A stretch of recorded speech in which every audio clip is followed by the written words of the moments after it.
Je me souviens qu'en Amérique, j'avais besoin de me faire couper les cheveux.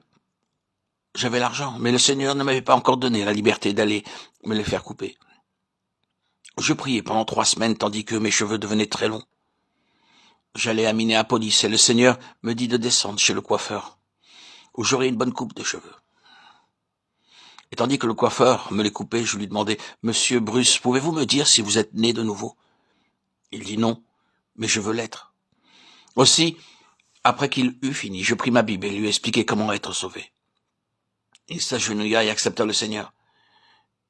Il refusa de me présenter l'addition. Ainsi, le Seigneur me donna une coupe de cheveux et aussi le privilège d'amener à lui le coiffeur.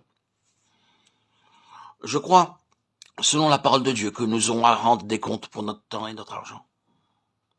L'année 1936 vit de puissants mouvements d'esprit qui commencèrent à avoir lieu en 7 endroits du Punjab. Le premier de ceux-ci commença à Pentecôte.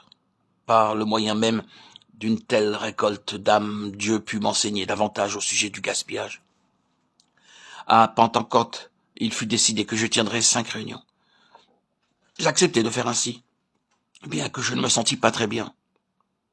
En fait, j'avais de la fièvre, des maux de tête et je toussais. Lorsque je regardais ma chambre, cette nuit-là, je me sentis très fatigué, encore très malade, et ainsi, sans beaucoup de prière, j'allais dormir. À minuit, il y eut un coup très clair à la porte. J'entendis ce coup 3 fois de suite. Mais personne ne répondait à mon appel, alors il me vint la pensée de prier, « Seigneur, dis-moi ce que c'est. » Et le Seigneur me répondit clairement, « Lève-toi et prie, lève-toi et prie. » J'étais très fatigué, mais je me levai et priai. Ceci se produisit pendant 5 nuits. Après la réunion du dimanche après-midi, au moment où les gens allaient retourner chez eux, je leur demandai de rester et dis, « Je crois qu'il y a ici quelqu'un qui veut donner un témoignage.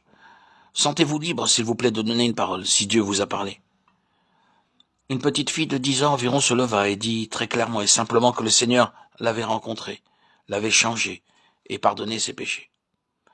Puis une seconde et une troisième, jusqu'à 10 fillettes du même âge témoignèrent que Dieu les avait convaincues de péché et qu'elles avaient l'assurance de son pardon. Elles venaient toutes d'une école de filles proche de là. Un professeur de cette école me dit, « Frère, c'est trop beau pour être vrai. Voulez-vous être assez aimable pour prier que cette bénédiction puisse continuer ?» Alors que nous prions, il sembla que les gens étaient battus avec un fouet de cuir. Ils pleuraient en criant grâce. D'autres se cachaient sous les chaises et les bancs tremblants.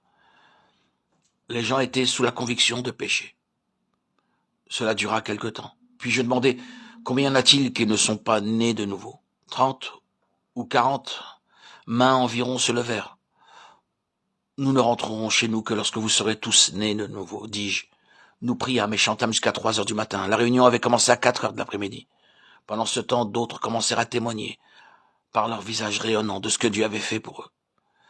Ce fut alors le commencement d'un réveil, et Dieu continua à travailler puissamment à Patamalu, Montgomery et Sargodha.